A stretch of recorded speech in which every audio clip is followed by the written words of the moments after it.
morning again, and I'm off for my second day of class 1 instruction, and today my instructor has said I'm going to be practicing reversing, so I better get going.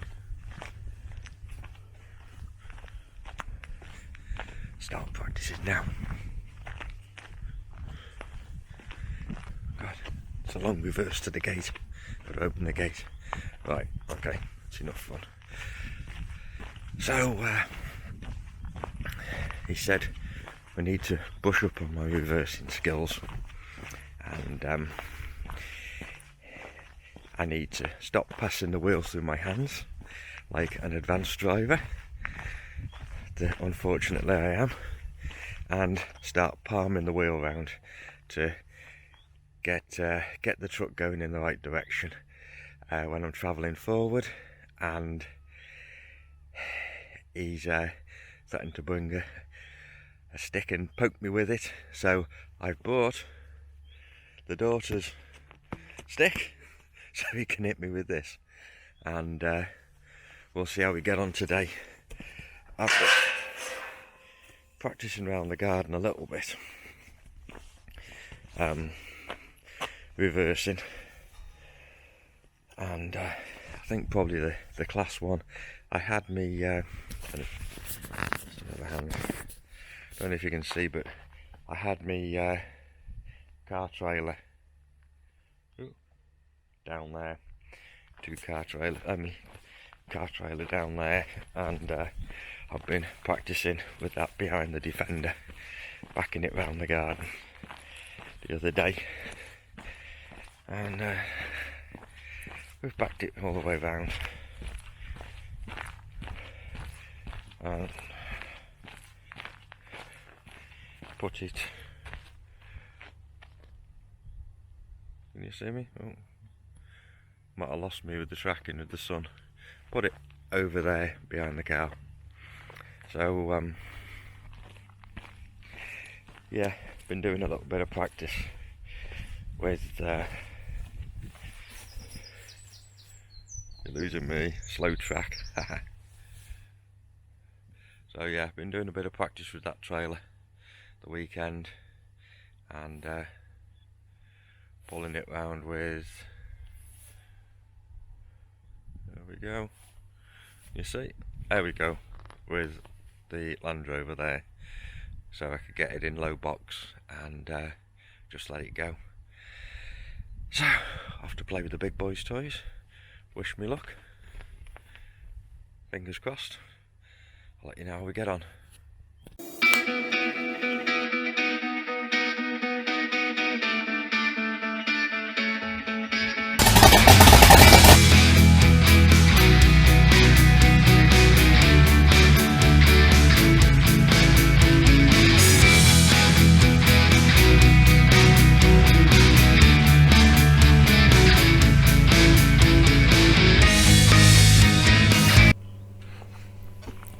So, hello.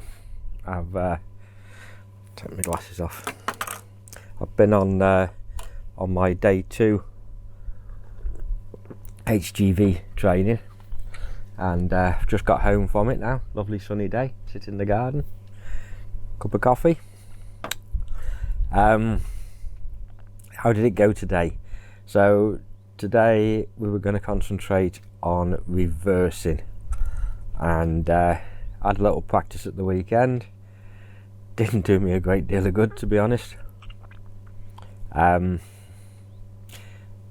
the couple uncouple a couple of times in the yard. Took the unit out to the practice yard, and I was still putting incorrect inputs in. Slightly better, but by the time you've put an incorrect input in and you've seen it move and then you've corrected it, it's gone quite a long way. So we were sort of getting there. We'd done a couple of good reverses that were passes basically, and and then I'd thought I'd forget everything I'd been taught, and I thought I'd revert back to my old ways of hand on top of the steering wheel and just wing it, just like I've always done, just self-taught, always done reversing boats, caravans, car trailers, and I gave that a go, and just thought I'm just gonna, just for peace of mind, to see if I can do it. If I just do it my normal way, I'll try. And it didn't end well. It possibly with a shunt I could have got it, but no, it wasn't going right. So the taught method that they teach with the hand on the bottom of the steering wheel, and if you want to go to the left, you move the steering wheel, your hand to the left, which brings the tractor unit round and turns the trailer towards the left. And if you want to go towards the right, you move the steering wheel at the bottom towards the right, and that brings the tractor unit round to the left. Oh, it's still doing me head in. Yeah, so after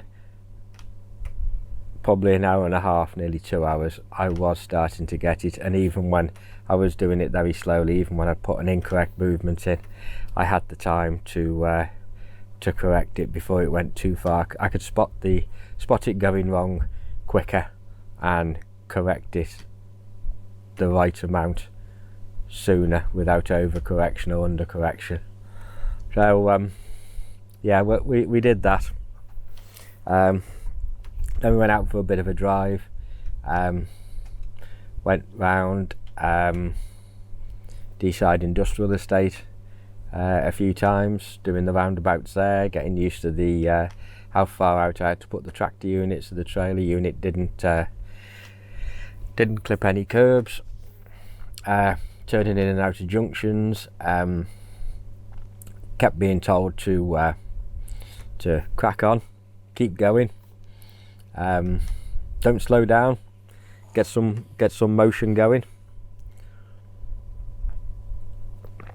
When he's right in what he's saying, but you know, I tend to like get everything straight, check everything, then make a bit of progress, check on my speedo, because you've not got gears, you're in an automatic.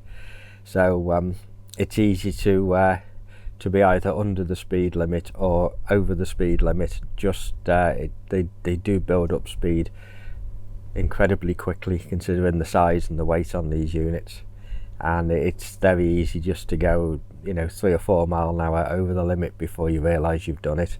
If you're going up a hill and it flattens out and you don't back off, it's up and over the limit in seconds. Anyway, we went for a drive round. That all seemed to go quite well.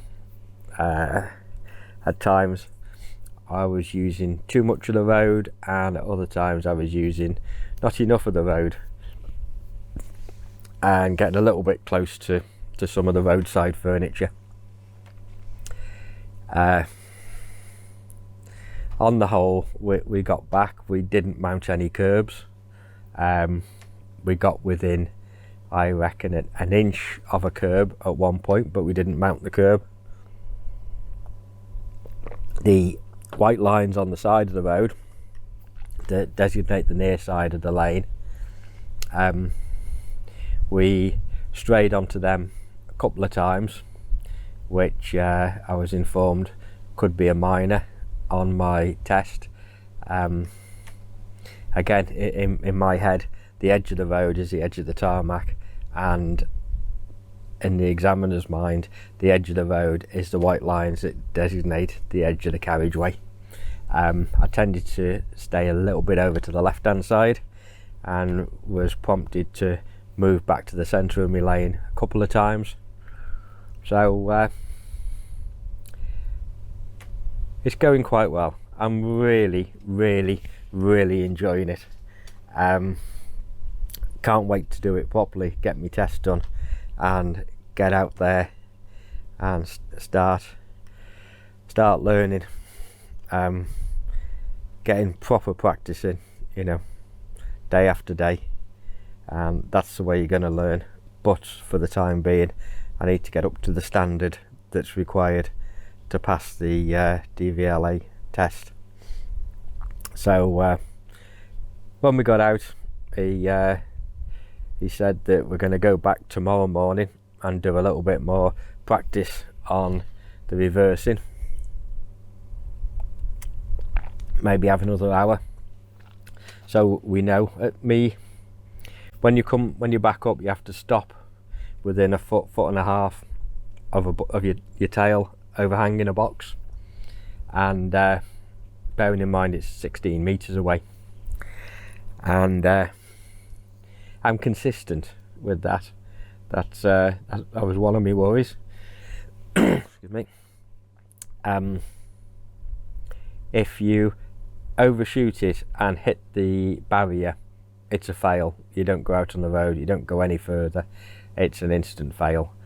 And you've got to be within a foot and a half of the barrier to be in the box. I was consistently stopping at the forward edge of the box, and I was persuaded to bring it back just a tiny, the distances involved, it's like it's like a blade of grass further back in your mirror where the marker is and the line is, and just that minute distance makes all the difference. And that was stopping me right smack in the middle of the box you're stopping.